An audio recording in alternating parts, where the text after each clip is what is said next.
Mga master, itong ladder na to ng KHS, so hindi to basta-basta to mananakaw. Alam nyo kung bakit? May magnetic safety switch siya, kaya hindi to basta-basta mahihiram or mananakaw tong ladder na to. Kasi nga, kung wala to, automatic itong pillar namin ay hihinto to kung wala tong ladder na to. So ngayon, iangat ko siya. Kaya tayo, namamatay yung makina.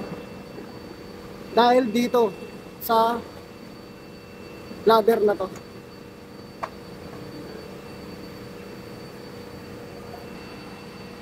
Itong ladder na to kasi master ay nakadesign talaga to na para dito. Pag may problema yung ibabaw ng KHS na to na 90k yung speed nito.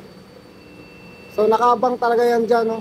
Pag umakyat ka dyan sa taas, pag nag-troubleshooting ka dyan sa, sa ibabaw, may mga electrical cabinet kasi dyan.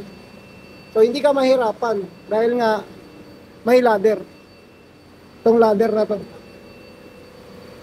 So ganun kalupit yung KHS. Talagang nilalagyan ng safety talaga. So ngayon, may alarm siya dito na safety area maintenance service not closed.